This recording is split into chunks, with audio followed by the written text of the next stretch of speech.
Baik, Assalamualaikum warahmatullahi wabarakatuh. Berjumpa kembali dengan saya Muhammad Qasim Raja Putra, Sarjana Hukum, kembali dari stasiun Pos Bakum, Pengadilan Negeri Kelapa Lempu. Kita coba memberikan pencerahan hukum agar sedikit demi sedikit kita paham akan hukum. Pada pagi hari ini coba kita mengangkat apa beda terlapor, tersangka, terdakwa dan terpidana. Tentunya pembicaraan pada hari ini saya tidak berdialog interaktif karena kawan belum datang, tapi kita coba menyampaikan pesan-pesan ini agar masyarakat bisa paham.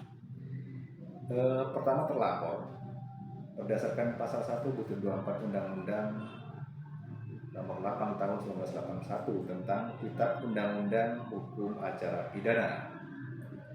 Laporan adalah pemberitahuan yang disampaikan oleh seorang karena hak atau kewajiban berdasarkan undang-undang kepada pejabat yang berwenang tentang telah atau sedang atau diduga akan terjadinya peristiwa pidana. Laporan tersebut disampaikan kepada pihak kepolisian. Jadi terlapor adalah seorang yang sedang dilaporkan dalam laporan tersebut atas diduga telah melakukan sesuatu tindak pidana, namun ditekankan belum tentu terlapor itu menjadi status tersangka.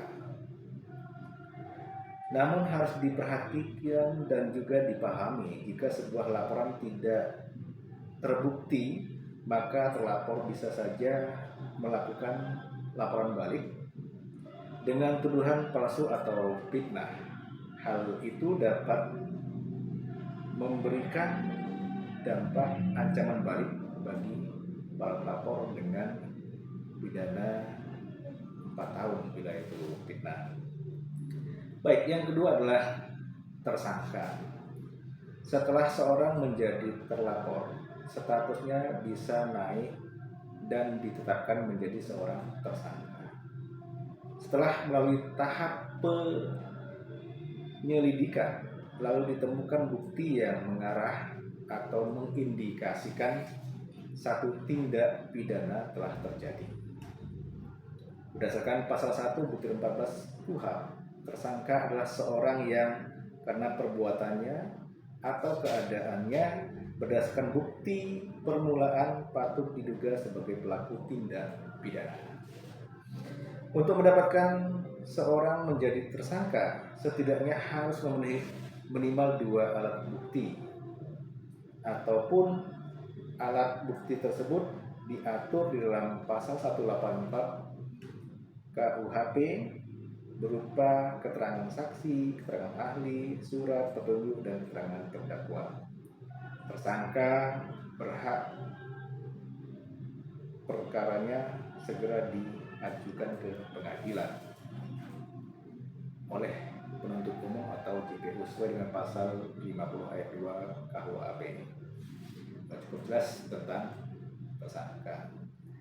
Selanjutnya tentang terdakwa adalah setelah menyandang status tersangka, ini yang ketiga, seorang akan dibawa ke pengadilan untuk dituntut dan diadili di persidangan.